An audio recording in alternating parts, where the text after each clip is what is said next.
நீங்க எது இழந்து போனீங்க?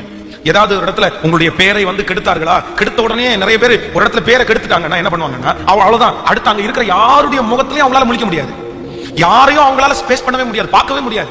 அவ்வளவுதான், ஐயோ என் பேரை கெடுத்துட்டாங்க, இனி எப்படி நான் அந்த மேனேஜருடைய மூஞ்சில முழிப்பேன், நான் எப்படி இந்த பக்கத்து வீட்டுக்காரங்களுடைய மூஞ்சில முழிப்பேன், வீடை காலி பண்ண, வீடை மாத்து, அப்படி இல்லைன்னா அந்த அந்த வேலையை மாத்து, அவ்வளவுதான், எங்கேயாவது நம்ம போயிடலாம், வேண்டாம், செட் ஆகாது, நம்ம பேரை கெடுத்துட்டாங்க அப்படின்னு நினைப்போம். அப்போ ஆண்டவருடைய பிள்ளைகளே, இப்படி 10 இடத்துல பேரை கெடுத்துட்டாங்கன்னா அப்ப 10 இடத்தையும் விட்டு நம்ம ஓடிடுவோமா? அப்ப 10 இடத்துலயும் அந்த அந்த மனிதனுக்காக அந்த அந்த பேரை கெடுக்கிறாங்கன்றதுக்காக நம்ம விட்டுட்டு ஓடிட்டோம் அப்படின்னு சொன்னா அப்ப நம்முடைய வாழ்க்கை என்ன? நம்ம என்ன பண்ணுவோம்? இல்ல, அப்படி பண்ணக்கூடாது. நீங்க ஒரு இடத்துல பேர் உங்களுக்கு கெடுத்துட்டாங்க அப்படின்னு சொன்னா நம்ம அவங்களோட வழக்காட வேண்டாம், ஏன் என் பேரை கெடுத்துட்டேன்னு சண்டைக்கு போகவும் வேண்டாம். ஆனா ஒண்ணு மனசுல இருக்கணும், அவங்க என் பேரை கெடுக்கிறதுக்கு இத்தனை முயற்சி எடுத்தாங்க, ஆனா என் பேரை கர்த்தர் மறுபடியும் பெருமைப்படுத்துறதுக்கு நான் ஏதாவது பண்ணணும், நான் ஏதாவது செய்யணும், அதுக்காக நான் முயற்சி எடுக்கணும்.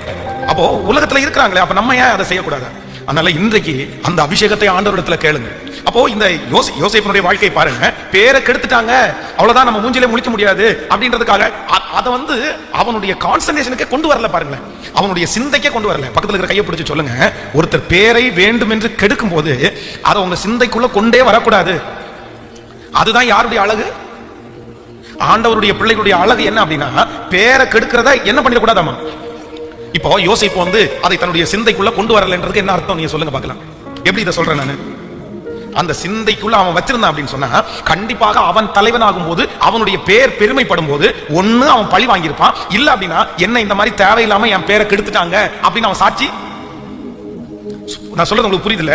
ஒரு இடத்துல பேரை கெடுத்துட்டாங்க அப்படின்றது அவனுடைய மனசுக்குள்ளே இருக்குமே, ஆனால் கண்டிப்பாக இந்த ரெண்டுல ஏதாவது ஒண்ணு பண்ணிருப்பான். ஒண்ணு யோசேப்பு வந்து பழி வாங்கியிருப்பாரு, இல்ல அப்படின்னு சொன்னா எல்லாரையும் கூப்பிட்டு இத்தனை வருஷத்துக்கு முன்னாடி என் மேல இந்த மாதிரி ஒரு பழி சொன்னாங்க, ஆனா அது உண்மை, அது உண்மை இல்ல, அது போய், அதற்கான ஆதாரம் இதோ இங்க நிக்குது, இந்த அம்மாவே நான் கொண்டு வந்து நிறுத்தி இருக்கிறேன், சொல்லுமா, மைக்ல சொல்லுமா, நான் தான் தப்பு, நான் தான் சொல்லுமா அப்படின்னு சொல்லியிருக்கோம். அப்போ தன்னுடைய பேரை அவர்கள் கெடுத்ததை மனதுக்குள்ள அவன் என்ன பண்ணல? சத்தமா சொல்லுங்களேன்.